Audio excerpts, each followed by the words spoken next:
Buenos días a todos. Gracias por asistir a esta sesión del Seminario de Estadística y Actuaría. El día de hoy nos acompaña el doctor Óscar Fontanelli, que es profesor e investigador de la Flaxo México. Es físico, maestro y doctor en matemáticas por la UNAM. Ha sido profesor de matemáticas y estadística en la UNAM, en la Universidad Simón Bolívar y en la Universidad Panamericana, entre otras. Y como investigador, sus áreas de interés se enfocan en las aplicaciones de la probabilidad y la estadística en sistemas complejos, la ciencia social computacional, el análisis de redes sociales y el procesamiento del lenguaje natural. Y el día de hoy nos va a dar la plática, las áreas funcionales de movilidad en México y su evolución al inicio de la pandemia. Muchas gracias, Óscar, por aceptar la invitación. No, pues gracias, Gonzalo. Ahí está bien el micrófono, creo que sí. Bueno, eso es más bien creo que para los que están ahí en el Facebook. Pues muchas gracias a las y los organizadores del evento por la invitación. Gracias al público que está aquí en el aula, que están aquí en el Facebook también por su tiempo, por su atención. Y el trabajo que voy a presentar hoy tiene que ver con, bueno, existe la interfaz entre la geografía y la ciencia de datos. Tiene que ver, ahorita introduzco bien cuál es la pregunta de investigación, pero con describir cuáles son los patrones de movilidad de las personas en México y cómo esos patrones de movilidad fueron cambiando durante los primeros meses de la pandemia, o sea, en 2020. Cuando hablo de movilidad, estoy pensando en lo que se conoce en geografía como movilidad humana, o sea, desplazamientos, viajes de que una persona se mueve de un lugar a otro, ya sea para ir al trabajo, para ir a la escuela, o ir de compras, o al centro comercial, o lo que sea. Y espero que sea de utilidad nuestro marco metodológico, porque ahorita voy a hablar un poquito de eso. Es algo súper general la metodología que estamos utilizando. Lo estamos aplicando aquí a un problema muy específico, pero se aplica en general a muchísimas cosas, tanto en ciencias naturales como en ciencias sociales. Entonces, como tengo más o menos pensada la charla, es primero platicarles cuál es la pregunta de investigación sobre movilidad y cuál es la o las motivaciones para hacer esta pregunta. Y después voy a hacer un paréntesis de unos 10 o 15 minutos más o menos para platicarles sobre la metodología, porque la metodología que estamos utilizando tiene que ver con algo que se llama la teoría de grafos, le dicen principalmente los matemáticos, o teoría de redes, decimos los físicos o creo que la mayoría de los no matemáticos. Y porque pienso que a lo mejor algunas y algunos de ustedes no están familiarizados con este concepto, o a lo mejor sí, o habrá quien más, quien menos, pero bueno, los mínimos conceptos necesarios para entender más o menos de qué se trata nuestra metodología. Y luego termino el paréntesis para mostrar los resultados que tenemos al momento.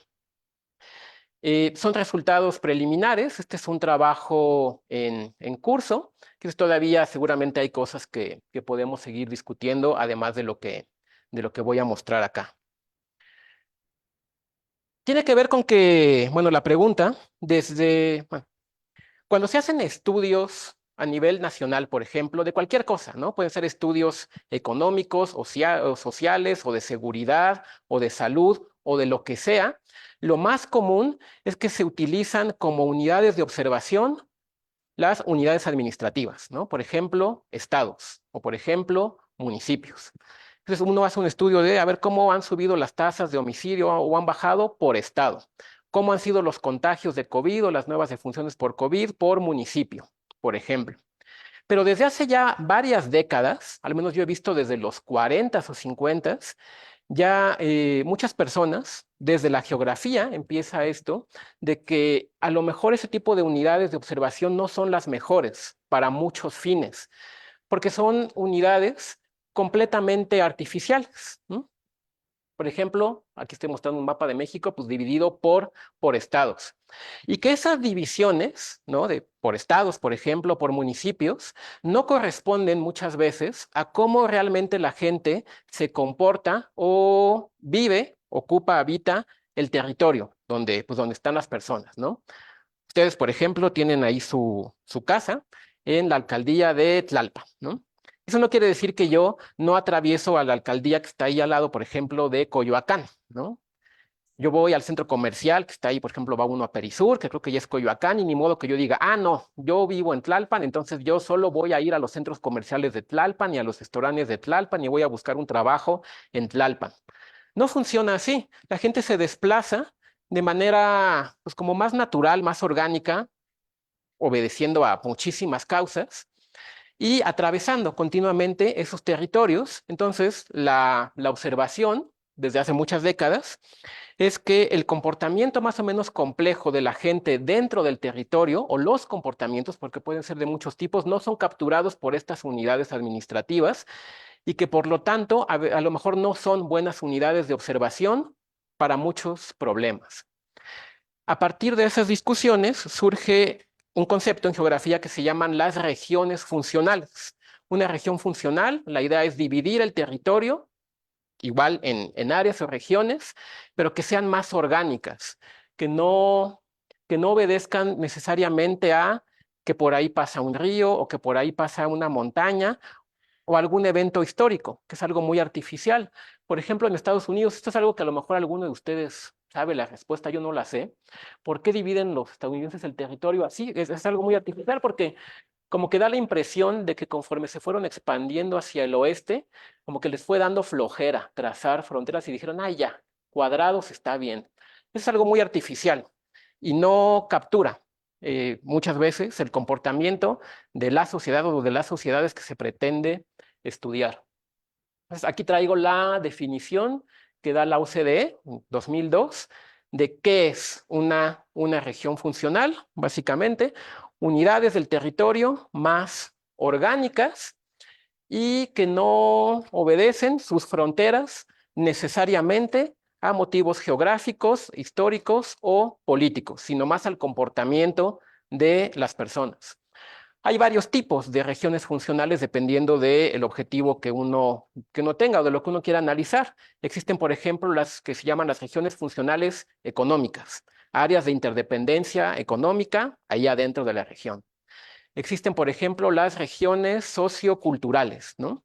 Dividir el territorio a partir, por ejemplo, es claro en el caso de Oaxaca, aquí en México, como hay territorios donde predomina más una cultura, incluso un lenguaje, más en unos territorios que en otras regiones del territorio, se puede hacer una división también de ese tipo. Y lo que nosotros estamos estudiando es lo que se conoce como las áreas funcionales de movilidad. Regiones del territorio donde las personas se mueven mucho adentro de esas regiones, pero relativamente poco hacia afuera de la región o de afuera hacia adentro, ¿no? Uno piensa en cosas como, por ejemplo, la zona metropolitana de la Ciudad de México. Lo que se llama así la zona metropolitana de la Ciudad de México no es nada más el conjunto de las 16 alcaldías de la Ciudad de México, de lo que antes era el Distrito Federal, sino un montón más de municipios del Estado de México y de Hidalgo algunos, que se considera que todos esos municipios, que son de 3 estados diferentes, actúan como una sola unidad, ¿no? Las personas viven y se desplazan y trabajan, y en nuestro caso, estamos hablando de movilidad, viajan mucho dentro de ese conjunto de municipios. Y hay relativamente pocos viajes de personas de adentro de esa región hacia afuera o de afuera hacia adentro. Ya son las personas que salen de la ciudad o que entran de la ciudad. Entonces, esa es la idea de que es un área funcional de movilidad.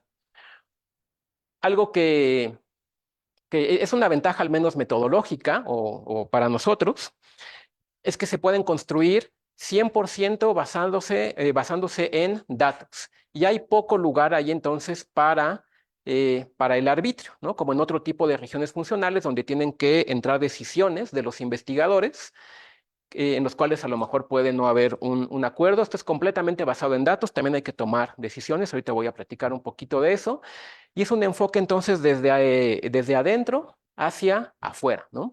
Observando la movilidad de las personas dentro del territorio, cómo se divide entonces el país, en este caso México, de acuerdo a ese fenómeno de la movilidad humana. Esta idea, el concepto de un área funcional de movilidad es bastante nuevo, es de 2021 y fue propuesto por estos científicos trabajando en la Comisión Europea, ¿no? Una institución de la Unión Europea, con la finalidad, bueno, fue una de las varias iniciativas que hubo en la Unión Europea y en el mundo de abordar el problema de la propagación del virus, del COVID-19, de una manera científica, ¿no? Por supuesto, no es la única iniciativa, hay muchísimas, pero esta es una de ellas, ¿no? Porque la idea de estos cuates es que si es un virus que se propaga de persona a persona, tiene que haber contactos físicos para que el virus se propague. Se va a propagar entonces de manera importante a partir de los viajes que hagan las personas, ¿no? Si el virus surge en Wuhan, en China, por ejemplo, y luego llega a México, en algún momento tuvo que haber un viaje de una persona de China a México, que ya aquí en México contagió a alguien. O de China a Italia hubo un viaje, y de Italia, donde empezó como muy fuerte la pandemia, Italia en España, y luego a México, pero tiene que haber desplazamientos físicos de personas. Y ellos decían, y no hemos estudiado como, no se ha estudiado así con detalle cómo son estos desplazamientos de personas, en este caso en la Unión Europea. Entonces proponen esta idea de lo que yo te platicaba, el concepto de la región funcional de movilidad, y además también dan una metodología sobre cómo poder encontrarlas a partir de datos. Nosotros entonces nos basamos en el concepto, bueno, más bien tomamos el concepto de ellos, de la región funcional de movilidad, y no tal cual la metodología de ellos, sino que la adaptamos a los datos que nosotros tenemos y al caso de estudio, que es el de México, que nosotros tenemos, para hacer la pregunta de investigación. ¿Cuáles son las regiones funcionales de movilidad en México? ¿No? Esa es la primera pregunta. ¿Cuáles son? Porque no lo sabemos todavía. Si la logramos responder, decimos, ah, mira, pues son esta y esta y esta y esta, podemos hacer entonces ahora preguntas sobre esas regiones de movilidad, como por ejemplo, cuáles son sus características sociodemográficas, por ejemplo, o cómo evolucionaron esas regiones al inicio de la pandemia, o más preguntas que puedan todavía surgir en el camino. Por supuesto, para responder una pregunta de este tipo, la primera, si no respondemos esta, pues las otras dos pues no tendrían mucho sentido. Necesitamos datos, ¿no? Y pensando en la metodología de estos científicos europeos, ellos utilizan datos de movilidad que les proveyó en su momento la Unión Europea. Tienen redes de movilidad. Ahorita voy a platicar qué es una red de movilidad o una red de origen-destino. Nosotros tenemos ahorita en México la oportunidad de plantear y de intentar responder esta pregunta, porque también recientemente publicamos una base de datos de redes de origen-destino para el año 2020 en México a nivel intermunicipal. Ahorita explico qué significa eso. Y esa base de datos, que ahorita se las muestro más o menos cómo se ve, nos permiten intentar responder este tipo de preguntas. Esa es la pregunta que tenemos y la motivación. ¿Hasta este punto alguien tiene alguna duda o pregunta antes de hacer un paréntesis sobre qué son las redes y qué son las redes de origen-destino? Voy a hacer entonces un pequeño paréntesis y ahorita en unos minutos volvemos a el tema de movilidad. Una red, o como decimos también los matemáticos, un grafo, es una pareja de dos, de modo que de cuántos conjuntos. Un conjunto se llama B de objetos. Es un conjunto no vacío. Esos objetos se llaman nodos o vértices, ¿no? Y otro conjunto E de parejas no ordenadas de esos nodos. Eso es un grafo o una red. Yo utilizo más la palabra red. Los elementos, estos se llaman nodos, decía, y los elementos, bueno, las parejas de nodos se llaman aristas o, le pongo E porque son edges en inglés. Suelen representarse de manera visual, probablemente han visto diagramas de este tipo de este modo. Esta red no representa nada, no es nada más un dibujo de una red cualquiera para mostrar cómo se ve. Los nodos se representan con puntos o con bolitas ahí en el plano, y las aristas, o sea, las parejas de nodos se representan con estas líneas que los unen. Algunos están unidos entre sí, otros no están unidos entre sí. Este es un objeto matemático que surge en 1700, no me acuerdo, 60, 1770, por ahí, a partir de un problema que resuelve Leonhard Euler, que se llama los puentes de Königsberg. Le atribuyen a Leonhard Euler haber inventado estos objetos que durante muchas décadas, pues los matemáticos interesados en este tipo de cosas desarrollaron la teoría, lo que se llama, hay asignaturas aquí de eso, la teoría de grafos. Pero fue ya de manera importante en el siglo XX, más o menos en los años 30, 40, que muchas personas de muchas disciplinas del conocimiento distintas se dieron cuenta de que estos objetos que estaban ahí estudiando los matemáticos tenían muchísima utilidad porque permiten modelar, voy a decir algo muy abstracto, sistemas de agentes que interactúan entre ellos. Eso suena que puede ser cualquier cosa. Y es que sí, digo, no cualquier cosa, pero puede ser muchas cosas. Los agentes son los nodos y las interacciones entre ellos son las aristas. Puede ser, por ejemplo, una red social. Los nodos son personas y una arista une a dos personas cuando son, por ejemplo, amigas o amigos, ¿no? Se puede modelar entonces una sociedad con un objeto de estos y hacer preguntas sobre esa sociedad. Eso se llama el análisis de redes sociales y se utiliza mucho en sociología desde la década de 1940. Lo utilizan mucho también, por ejemplo, en biología. Los nodos pueden ser proteínas y dos proteínas están unidas si participan de manera conjunta en alguna interacción metabólica, ¿no? Y crean así redes de proteínas que permiten entender funciones biológicas que llaman complejas, o sea que no dependen nada más de unos poquitos elementos. Así un montón de cosas. Nosotros en particular los estamos utilizando para modelar la movilidad de las personas en lo que se llama una red de origen-destino. Ahorita voy a hablar más de eso. Pero en una red de origen-destino, los nodos son puntos de un territorio, en nuestro caso municipios de México, y las líneas representan viajes que hacen personas de un municipio a otro, ¿no? Y ahí uno captura ciertas cosas de la movilidad y puede uno cuantitativamente calcular y preguntarse cosas sobre la movilidad. Puede ser a veces que la interacción que uno está modelando entre los nodos tenga una dirección. Por ejemplo, en la red social, el Twitter o X, que se llama ahora.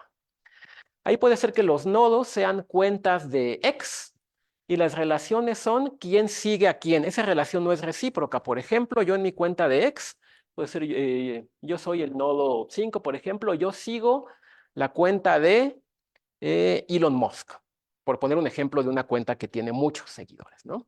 Eso no quiere decir que Elon Musk me siga a mí en la red social. La interacción puede darse en un sentido y no en el otro, o al revés, o en las dos, pero el punto es que importa la dirección. Cuando eso pasa, esta definición nada más cambia un poquito porque estas parejas ya no son parejas ordenadas y se llama una red dirigida.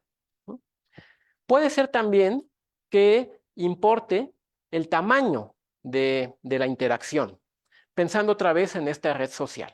Pongo ese ejemplo porque también es algo en lo que hemos estado trabajando y lo tengo como muy presente ahorita.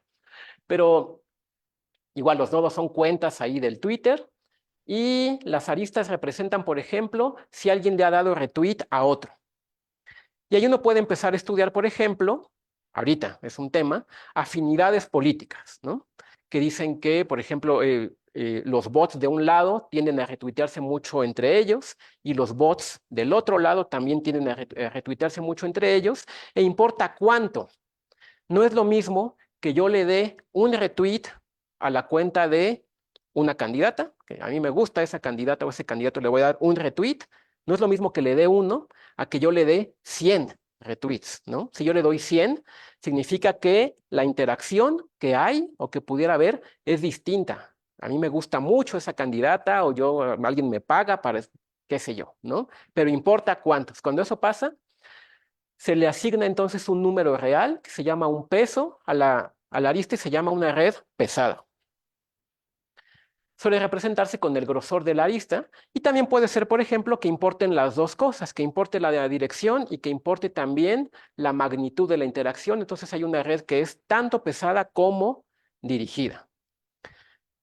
Nosotros queremos modelar viajes entre municipios. Una red de origen-destino. Estos puntos son municipios y las aristas son viajes, personas que viajan de uno al otro.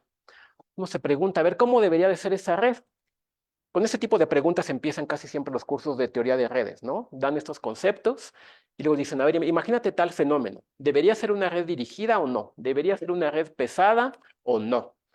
Pues a ver, nuestras redes de origen-destino, ¿cómo deberían de ser? ¿Nos importa la dirección? Pues no sé. ¿Es lo mismo que una persona viaje de Ciudad de México a Cuernavaca al revés? Pues a lo mejor no es lo mismo, porque si estamos en una situación donde hay muchos casos de COVID en Ciudad de México y pocos en Cuernavaca, pues importa que se vayan de Ciudad de México a Cuernavaca porque van a llevar el virus para allá. Si es al revés, si en Cuernavaca no hay casos, si viene a Ciudad de México, pues no van a traer el virus, entonces uno dice, sí, la dirección sí interesa. Ah, bueno, entonces tienen que ser dirigidas. ¿Importa la magnitud de la interacción, o sea, el número de viajes? Pues sí, también. No es lo mismo que un día yo registre un viaje de Ciudad de México a Cuernavaca a que yo registre 1 millón de viajes de Ciudad de México a Cuernavaca. El patrón de movilidad cuantitativa y cualitativamente es distinto. Entonces, sí, importan las dos cosas. Estas redes de origen-destino deben de ser dirigidas y deben de ser pesadas. Hay muchísimas cosas que uno le puede estudiar a estos objetos. Un montón. Voy a enfocarme nada más en la más importante para nuestra pregunta de investigación, que son las comunidades. No existe una definición única, formal, de qué es una comunidad. Hay varias definiciones y hay extensiones de comunidad fuerte y comunidad débil, pero la idea es que una comunidad es un grupo de nodos que tiene más conexiones entre ellos que hacia otros nodos de la red. Todo esto es una red y hay 3 grupos, de manera muy evidente, ¿no? Los amarillos, los azules, estos oscuros, y los rojos. Si yo cuento cuántas conexiones hay adentro del grupo de estos azules, pues hay 1, 2, 3, 4, 5, 6 conexiones hacia adentro de ese grupo, ¿no? Entre ellos. No es que estén desconectados del resto. Hay una conexión aquí hacia los amarillos, 2 hacia los rojos, pero son menos. Hay 3 conexiones hacia afuera. Por eso se le llama a este grupo una comunidad, o un cúmulo, o un clúster, también dicen mucho en ciencia de datos en general, en ciertas metodologías. Lo mismo pasa con el grupo de los rojos y lo mismo pasa con el grupo de los amarillos. Entonces, esa es una comunidad. Se utilizan muchísimo detectar comunidades porque dan mucha información sobre las características de los grupos de los nodos, por ejemplo. En una red social digital como el Twitter, las comunidades casi siempre se corresponden con, si es una conversación política, con afinidades políticas. Y esos son estudios que se han hecho muchísimo, sobre todo en Estados Unidos, ¿no? Hay un grupo de cuentas que son las que están a favor de los republicanos, que interactúan mucho entre ellas y relativamente poco con otras, que son las cuentas que están a favor de los demócratas y se identifican entonces afiliaciones partidistas o gustos políticos a partir de estos algoritmos, por ejemplo. Se utiliza mucho en bioinformática porque si tienen una red de proteínas, por ejemplo, y hay una proteína en particular que no entienden bien como para qué funciona, esto lo hacen mucho los bioinformáticos, hacen la red de interacciones entre proteínas y se fijan a qué comunidad pertenece esa que no entienden bien. Y dicen, esta comunidad está asociada con tal función metabólica, esta proteína que no conocemos está en esa comunidad, seguramente, esto hay que confirmarlo de muchas maneras, pero probablemente tiene que ver está asociada con esa función. En nuestro caso, las redes de origen-destino, los nodos son municipios. Las aristas son viajes entre los municipios. Entonces, una comunidad es un grupo de municipios que hay muchos viajes entre ellos y relativamente pocos hacia afuera. Ese es exactamente el concepto de área funcional de movilidad. Y por eso hace sentido buscarlas a partir de redes de origen-destino buscando las comunidades en esas redes. Esa es la metodología que propone la Comisión Europea y que nosotros adaptamos al caso de México con los datos que tenemos. Es un problema, además, pasa muchísimo en general en optimización y yo lo he visto muchísimo en ciencia de datos, ¿no?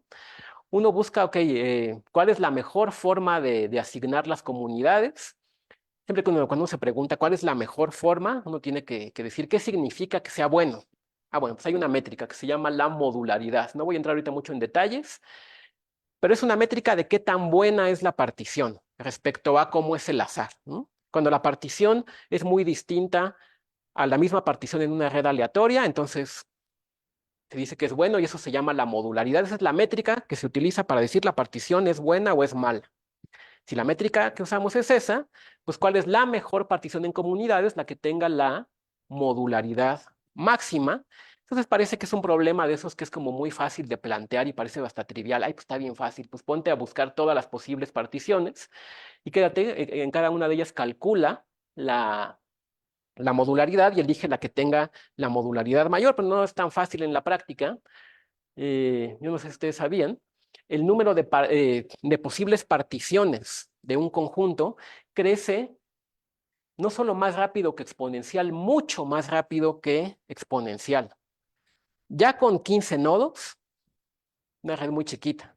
Si yo quisiera buscar todas las posibles particiones de comunidades, todas las formas de hacer subconjuntos con eso, con 15 nodos, una computadora comercial de ahorita ya no, ya no lo resuelve, ¿no? El método se llama de la fuerza bruta de búsqueda en todas las posibilidades, explora todas y quédate con la máxima, pues no resulta. Hay entonces que idear, y la gente lo ha hecho, algoritmos de optimización que nos llevan a soluciones subóptimas, ¿no? No nos garantizan que tengamos, de acuerdo a esta métrica, la mejor partición de una red en comunidades, pero sí que es una buena partición de la red en comunidades. Y hay varias cosas que uno le puede medir a las comunidades. Yo me voy a enfocar en 3 métricas. Estas son métricas de los grupos, ¿no? De los clústeres o cúmulos o comunidades. El tamaño, creo que es muy fácil de definir cuántos nodos tiene. La densidad es la fracción de cuántas conexiones hay entre ellos respecto a cuántas podría haber en principio, ¿no? Es una medida de qué tan cohesionada entonces está la comunidad. Y este que se llama el índice de Kragh-Hart, que es la densidad relativa de cuántas conexiones hay hacia afuera respecto a cuántas hay hacia adentro. Es una medida de qué tan separada está la comunidad del resto. De acuerdo al concepto que estoy más o menos transmitiendo de comunidad, una comunidad debe de ser altamente cohesionada, más o menos, y altamente separada del resto, para que tenga sentido que sea una comunidad, pero qué tan cohesionada, pues nos lo da la densidad, y qué tan separada del resto nos lo da este índice de Kragh-Hart. Pensando en las redes de origen-destino, ¿cómo interpretar esto? El tamaño es nada más cuántos municipios hay en una región funcional. La densidad es qué tantos viajes hay adentro de la región funcional. O sea, si hay muchos movimientos y más que movimientos, si hay mucha conectividad adentro. Y el índice de Kragh-Hart es una medida de qué tan separada está esa región en términos de movilidad del resto del país. Ahí termina un poquito el paréntesis. Vamos a volver a la pregunta de investigación. ¿Cuáles son las regiones de movilidad, regiones funcionales de movilidad en México? Uno dice, bueno, pues eso está muy, muy padre, la metodología de estos cuates europeos y todo lo que estás diciendo, pero ¿de dónde vas a sacar datos? Eso es algo bien difícil de conseguir en general y datos de movilidad en particular. Es muy complicado. Pero a partir de un proyecto en conjunto del Cinvestav con otras instituciones también, tanto públicas como privadas, se construyó un conjunto de redes de origen-destino intermunicipales para México para todo el año 2020, y ese conjunto de datos es público. Lo publicamos el año pasado en Scientific Reports. Las redes se ven más o menos así. Esta es Los nodos, decía yo, son municipios y las aristas representan, aquí no dibujamos las flechitas porque el dibujo que no queda muy bonito, pero representan viajes que hay de un municipio a otro. Nada más hay un detalle ahí técnico. Hay en México, no me acuerdo, 2.450 y algo municipios, a lo mejor alguien se sabe mejor el dato que yo, pero no tenemos esa cantidad de nodos, porque fue una decisión de diseño en ese momento. Todas las zonas metropolitanas que hay en el país, definidas al menos por el INEGI, se agrupan como un solo nodo, ¿no? En el caso, por ejemplo, de la zona metropolitana de la Ciudad de México. No me acuerdo cuántos municipios son, pero los 16 de la Ciudad de México y los no sé cuántos del Estado de México y los 3 o 4 de Hidalgo, todos se agrupan como un solo nodo. No estamos viendo la movilidad que hay adentro de la Ciudad de México o de cualquier otra área metropolitana. En estas redes en particular, estamos viendo una movilidad un poco a mayor escala, viajes más largos que van de un municipio a otro o de una zona metropolitana a otra. Por eso tenemos 2.122 nodos. Las redes tienen este formato. Hay una red para cada día del año de 2020. La idea, por ejemplo, aquí les muestro cómo se ve el inicio de una de estas redes que se pueden descargar de acá. Tienen un formato que se llama una lista de aristas, donde aquí esto se debe leer, por ejemplo, de la región 1.01, ahí viene la explicación de qué significa eso, a la región 10.02. El 1 de enero de 2020 hubo 345 viajes. Y lo mismo la segunda línea, de la 101, que es la zona metropolitana 1 de Aguascalientes, a el municipio 01003, que es el municipio 003 de Aguascalientes, hubo este día 242 viajes y así, ¿no? Hay una para el 1 de enero de 2020, otra para el 2 de enero, otra para el 3 de enero y así hasta el 31 de enero. Entonces son redes diarias, ¿no?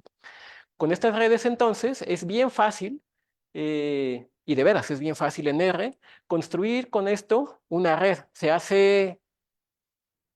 Son de esas cosas que a lo mejor ustedes ya se están familiarizando con eso. El preprocesamiento de los datos puede ser pesado, el postprocesamiento también, pero la parte así nuclear del procesamiento casi siempre es como una línea de código o dos, ese tipo de cosas. Aquí convertir esto en una red literalmente es una línea de código. Sabemos que hay mucha variación en la movilidad de un día para otro, ¿no? No son iguales los patrones de movilidad un domingo que un lunes, eso se sabe bien. No son iguales los patrones de movilidad un miércoles entre semana de un día cualquiera que un miércoles de Semana Santa, por ejemplo. Eso significa que las redes a lo mejor hasta cualitativamente van cambiando de un día para otro y que entonces vamos a tener o tendríamos un conjunto de regiones funcionales para el lunes y otro distinto para el martes y otro distinto para el siguiente lunes. Eso no sirve de mucho, ¿no? Entonces la idea es agregar todas las redes, por ejemplo, del periodo prepandémico, ¿no?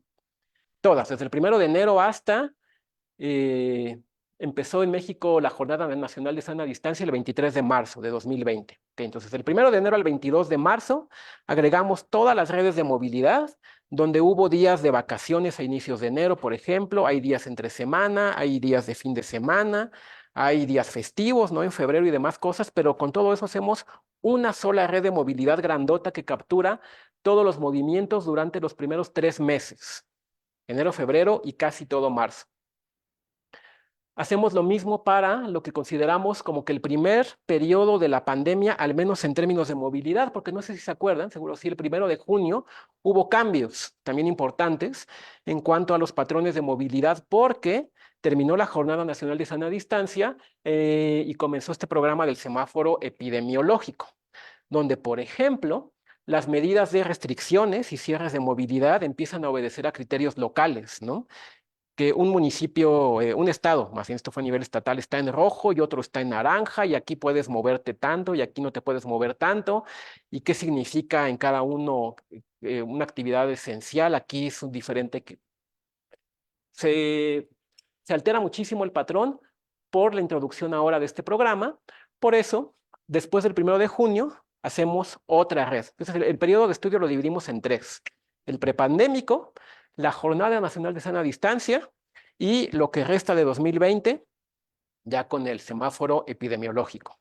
Construimos entonces tres macroredes: la del periodo 1, la del 2, la del 3, y en cada una de ellas hacemos uno de los algoritmos de búsqueda de comunidades. Lo que salga, pues esas son las regiones funcionales de movilidad, al menos de ese periodo. Hay que elegir ahora de la bolsa grandota de algoritmos que hay para buscar comunidades, cuáles son más adecuados para este caso, porque hay un montón de algoritmos. Y otra vez, implementarlos en R es una línea de código porque ya están hechas las funciones. Nos quedamos con estos dos, uno que se llama de Luban y uno que se llama de Infomap. Hay mucha información sobre qué hace cada uno de estos dos, pero básicamente el de Luban se sabe eh, que tiende a dar poquitos grupos más o menos grandes, y este que se llama de Infomap tiende a dar muchos grupos más o menos pequeños. Entonces, cada uno de ellos nos permite observar regiones de movilidad en dos escalas distintas: una escala más o menos grande con el de Luban y una más pequeña con el de Infomap.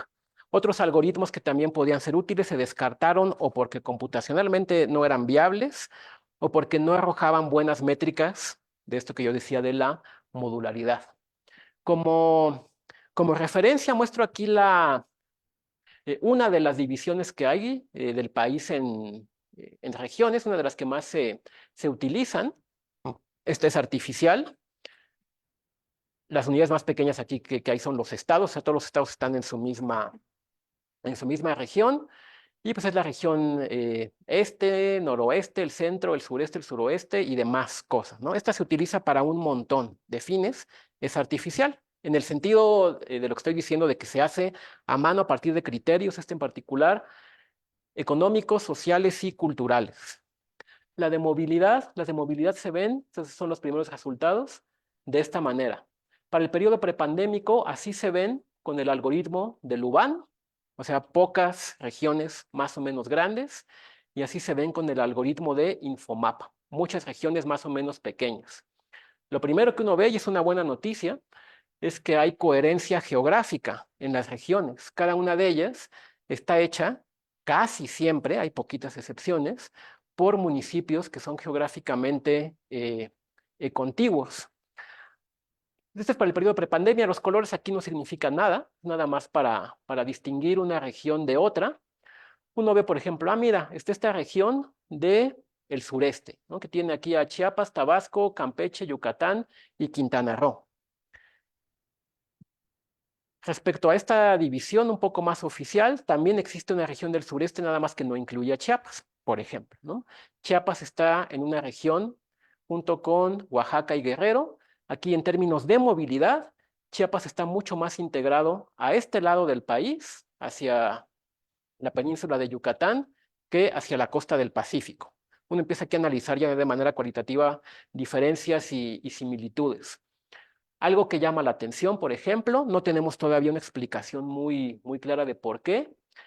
Esta región aquí verde de la costa de Guerrero y un pedacito de la costa de Guerrero y uno de la costa de Oaxaca, en términos de movilidad está integrado con el centro del país. Aquí no parece que haya nada turístico, digo, ahí no está Acapulco, ni Puerto Escondido, ni nada de eso. Vale la pena investigar qué hay. Y otros posibles casos parece que son excepciones que se pueden atribuir a elementos estocásticos que tiene el algoritmo.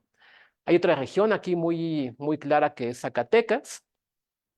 Y una observación también que contradice un poco la literatura que hay al respecto, es que esta región del sureste, la azul, la frontera, yo no sé si se alcanza a ver, si quieren ahorita más adelante le podemos hacer zoom a cualquiera de estas, tanto como queramos, coincide perfectamente con la región con la frontera geográfica de los estados, ¿no?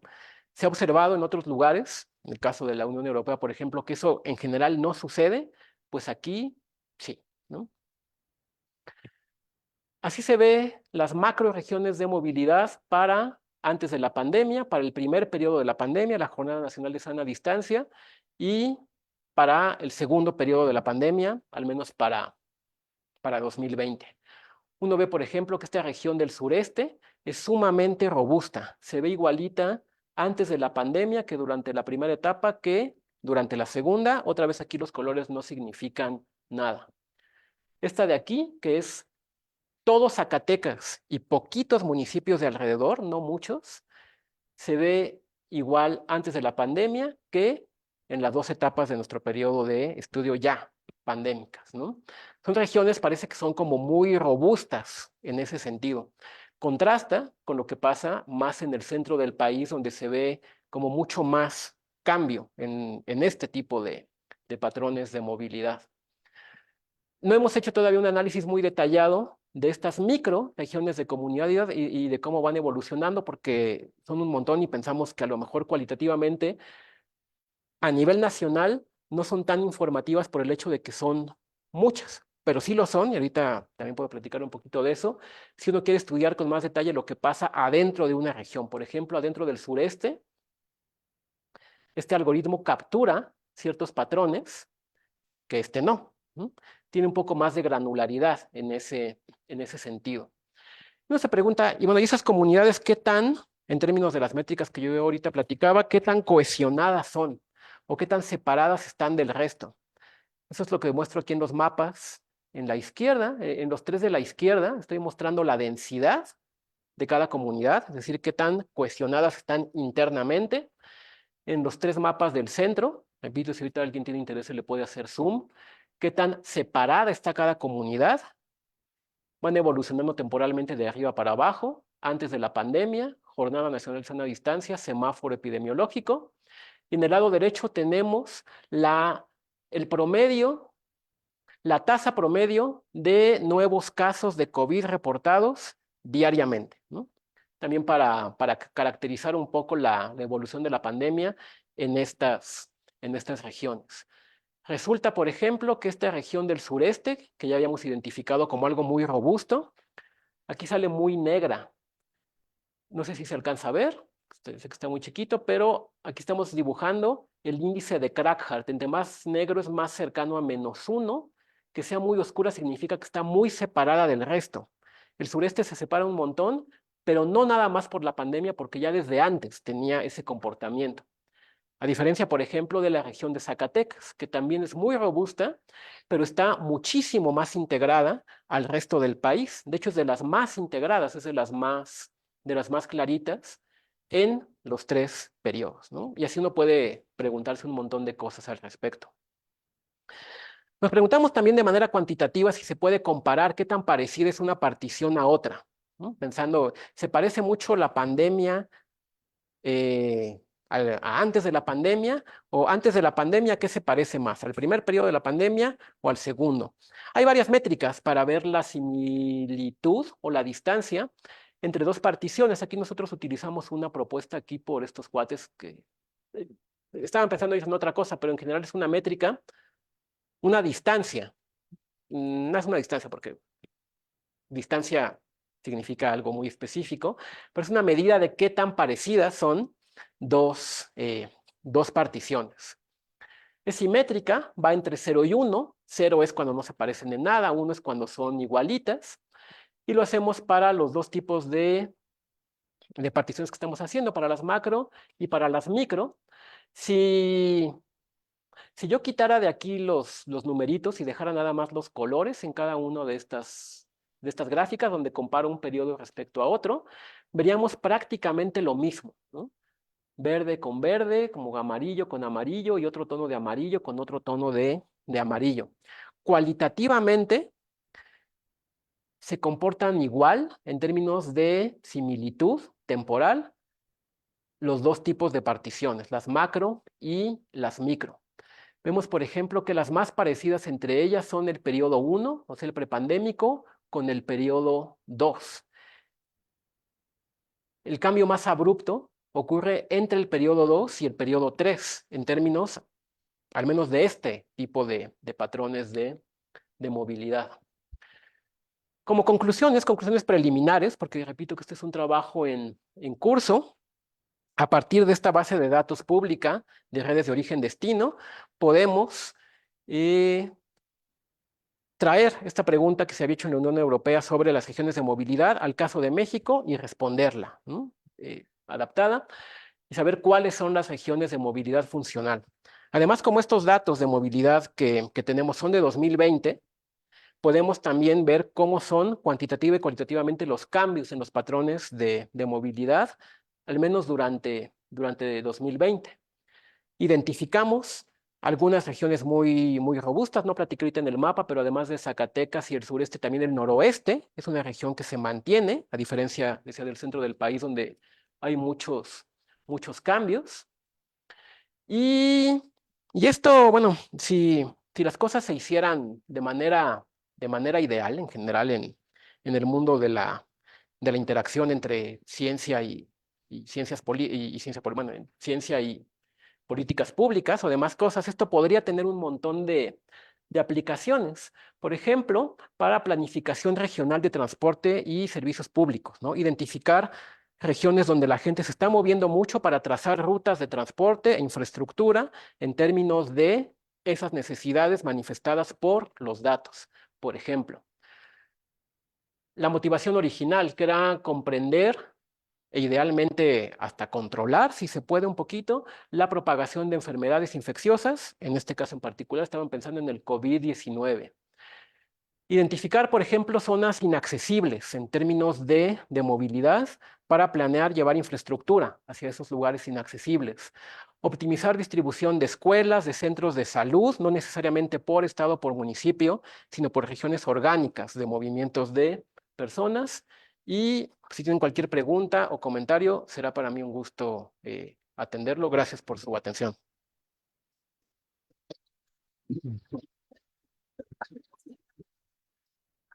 Gracias, Oscar. Y bueno, entonces vamos a comenzar con la serie de preguntas, dudas, comentarios que tengan sobre la plática.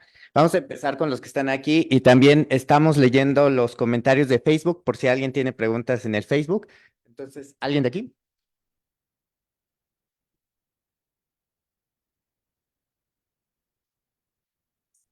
Gracias, Gonzalo.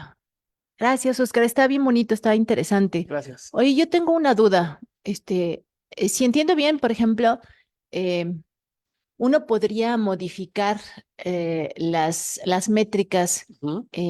por ejemplo, con alguna covariable que reponderara los pesos. O sea, aquí, si entiendo bien, el peso es solamente por la frecuencia de la movilidad o el número de viajes que El ves. número de viajes. Exacto. Y eso podría modificarse fácilmente o no, con covariables exógenas. No creo que sea tan fácil, y voy a decir por qué, pero no sé, porque nuestras unidades de observación no son municipios, sino son parejas de municipios. Es decir, hay 345 viajes de aquí a acá. Tendrían que ser covariables sobre esas unidades de observación. Que sí, o sea, podrían ser, no sé, algún índice de desarrollo económico del municipio 1 con el municipio 2, por ejemplo.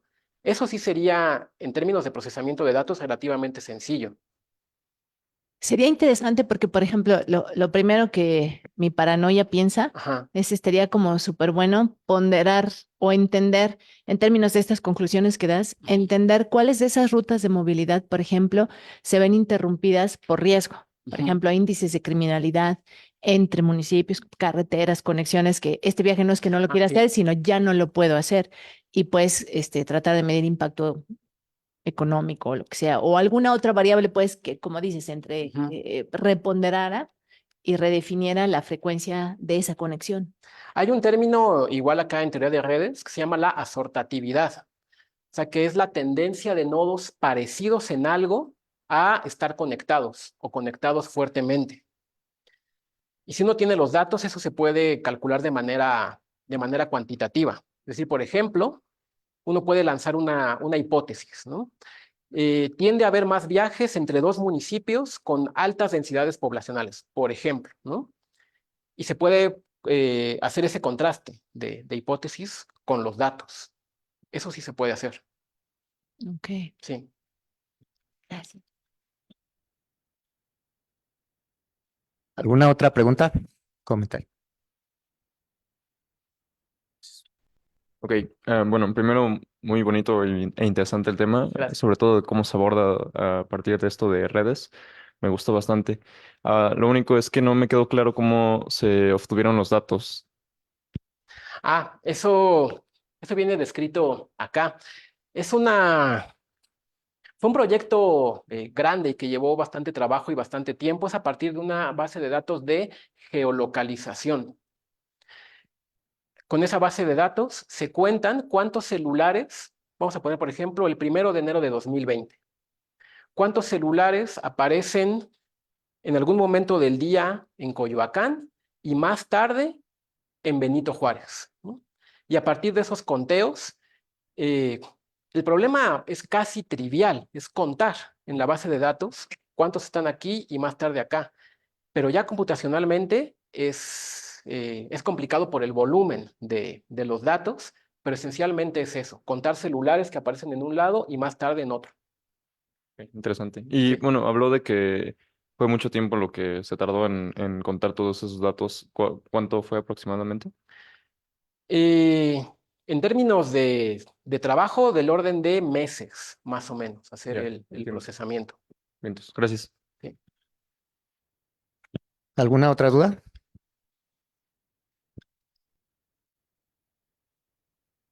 No, pues primero que nada, gracias por la plática, muy interesante, muy bonita. Mi pregunta es, ¿qué tanto o qué tanto se tendría qué tanto se tendría que adaptar la metodología para, por ejemplo, estudiar la movilidad en zonas metropolitanas, ahora sí que en el país?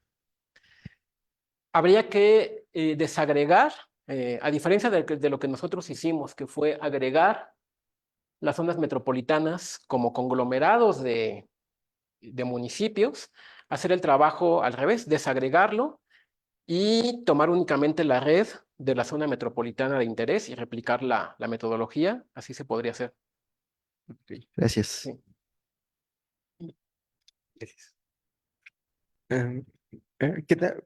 Mi duda es, ya una vez como que delimitamos las zonas, como qué información se puede obtener de esa población una vez como que las dividimos, como qué información obtuvieron importante.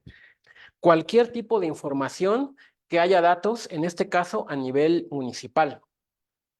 Por ejemplo, y aquí, o sea, esto está abierto a la creatividad, contar número de casos, bueno, la tasa de nuevos casos diarios en todos los municipios que conforman cada una de las regiones. No lo estoy mostrando aquí, pero también lo hemos hecho, por ejemplo, ver si poblacionalmente, si tienen más o menos la misma población o cómo es la variabilidad en la población en cada una de las zonas de movilidad. La respuesta es, salvo el outlier de la Ciudad de México, bueno, del centro de México, obviamente, en los demás parece que la población, no recuerdo el dato, pero el coeficiente de variación no es muy alto. Respecto a algunas otras, por ejemplo, algunos proxies de desarrollo económico, ahí sí se observa mucha más variabilidad. Variables económicas, sociales, demográficas. En principio, cualquier cosa que sea de interés y que haya datos. Digamos, por ejemplo, una aseguradora podría decir, en la Ciudad de México suceden más accidentes, bueno, no la Ciudad de México, la área metropolitana, la zona de movilidad, hay más accidentes que en la zona sureste, que es muy delimitada. Ahí podría como plantearse, sé como cuánto podría cobrarles más o menos de prima, dependiendo de la zona a la que pertenezcan de movilidad. Sí, que sería cambiar, en este caso, la unidad de análisis de estados o municipios a este tipo de regiones. Sí, Vale, gracias. y a ti.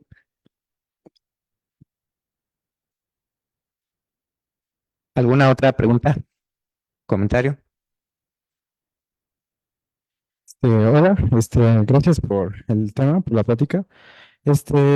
Mi primera duda es, por ejemplo, en ese mapa vemos que el área del sureste es como la comunidad más aislada dentro de la red del país y también es la que presentó menos casos de COVID. Bueno, Aquí, de las que menos, ¿no? Sí, ajá. también acá, también acá. Entonces, ¿esto querría decir que la teoría de redes respalda que se deberían cerrar fronteras en este tipo de contingencias de pandemias? ¿O qué, sí, a qué resultados ha llegado la teoría de redes acerca de ese tema? Nosotros no estamos aquí tratando de establecer una relación causal, al menos no todavía, ¿no? O sea, no estamos diciendo como el sureste se aisló, en consecuencia hubo menos casos. Puede deberse a muchas más cosas, incluso la causalidad en principio podría ser al revés, ¿no? Como estaban muy contentos, estoy inventando, ¿no? De que había pocos casos, decidieron aislarse. No es ahorita todavía la intención establecer ese tipo de relaciones que se pueden hacer y hay otro tipo de metodologías, no basadas únicamente en redes, sino en estudios grandotes de datos tipo panel para tratar de establecer conexiones causales. Ah, ok, gracias. Y mi segunda pregunta es, am, ¿cómo explicaría la relación entre la probabilidad y la estadística con la teoría de redes? O sea, porque, bueno, por lo menos a mí no me ha quedado como tan clara esa relación. Hay, por ejemplo, este algoritmo que yo decía de Infomap, y no sé si sea una respuesta muy particular, ahorita intento dar algo más general. Este algoritmo lo que hace para buscar comunidades es que ahí sobre la red, que tiene direcciones, cada arista que tiene pesos, suelta caminantes aleatorios, por ejemplo. En el caso que nosotros tenemos, uno pensaría que esos caminantes aleatorios representan a personas moviéndose en el territorio y hay mayor probabilidad de hacer un viaje en donde ya se ha registrado que hay mayor cantidad de viajes, que son el peso de las aristas. Y a partir aquí de un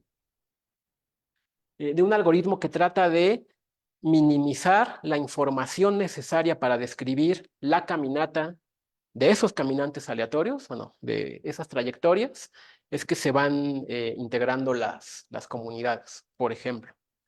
Entonces, sí, hay un montón de métodos que parten de principios estocásticos aplicados acá. Vale, gracias. Sí. ¿Alguna otra duda, comentario? Bueno, ahora yo aprovecho que tengo Sí. el micrófono. Muchas gracias, Oscar. Gracias, De hecho, Oscar. esto es muy interesante lo que nos has presentado en muchos sentidos. Uno muestra justo como la mezcla de varias cosas que a lo mejor uno no ve rápidamente cómo se ligan, que es la parte de estadística con la parte de teoría de gráficas, que esta liga se hace por la parte de interacciones y geográfica, y entonces muchas cosas geográficas y de interacciones tienen que ver con teoría de gráficas, pero pues hay que explorar, analizar, etcétera, y ahí entra la estadística. Entonces eso, te agradezco que nos hayas dado esta plática. Por ahí seguramente en alguno de sus cursos verán este tema de análisis de conglomerados. Algo tiene que ver con esto de las comunidades, nada más que los datos los están tomando pues justo de las interacciones. Entonces se traduce los pesos y las interacciones en algún tipo de información que lleva a poder crear estas comunidades. Entonces sí hay una muy bonita relación que nos has presentado. Y también creo que la otra parte y que quiero enfatizar del trabajo es cómo se explotó la información, pues vamos a decir, una nueva fuente de información, la que nos estás diciendo que son estas redes. Y ahí tengo una pregunta. Ujú. ¿Quiénes les dieron los permisos de tener acceso a esas como localización de los celulares?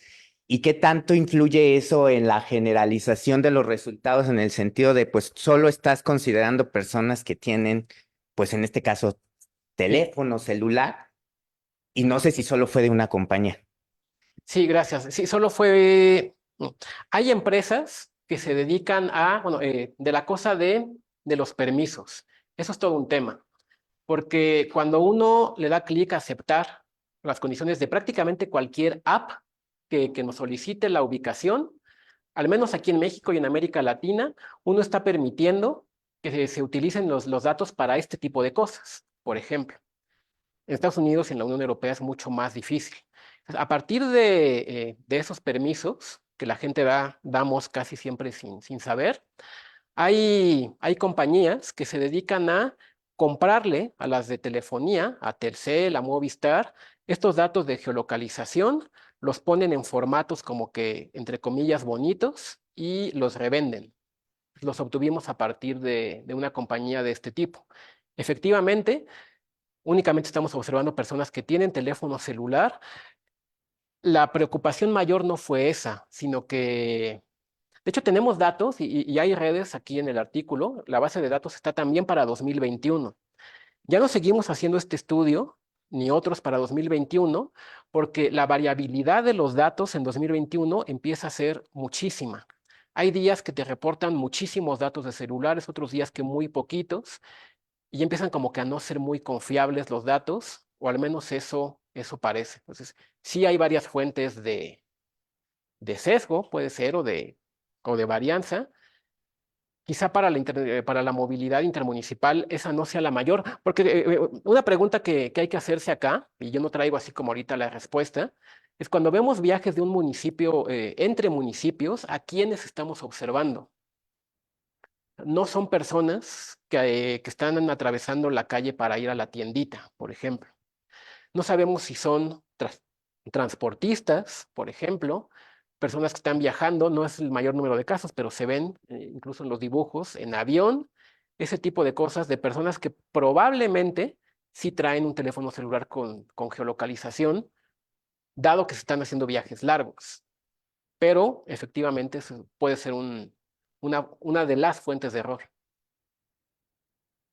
Además, la última, ya no, yo de Ujú. curiosidad dices, está bien fácil en una línea de código y bueno, compártenos a lo mejor el paquete o la librería, nomás para tenerla ahí en el radar por si se nos ocurre algo de esto. La biblioteca se llama iGraph, iGraph, y hacer, por ejemplo, esto de la búsqueda de comunidades. La mayoría de los algoritmos que existen ya están implementados en esta biblioteca y en otras de Python también, por ejemplo. Yo no trabajo mucho en Python, pero sé que NetworkX también se puede hacer de manera más o menos sencilla. La biblioteca es iGraph y para hacer los mapas y todo eso, la biblioteca que yo utilizo los mapas están hechos con ggplot y una que se llama Spatial Features, SF. Muchas gracias. ¿Algún otro comentario? Nada más para cerrar. No, bueno, entonces les pido un aplauso para Oscar. Le agradecemos mucho. Te agradecemos mucho Muchas la gracias. plática. Más tarde te mandamos la constancia de Seguro. participación y también les quiero agradecer a todos los que están aquí por haber asistido a esta sesión y los invitamos a la siguiente en un par de semanas. Ya les estaremos avisando. Muchas gracias, sería todo. Hasta luego.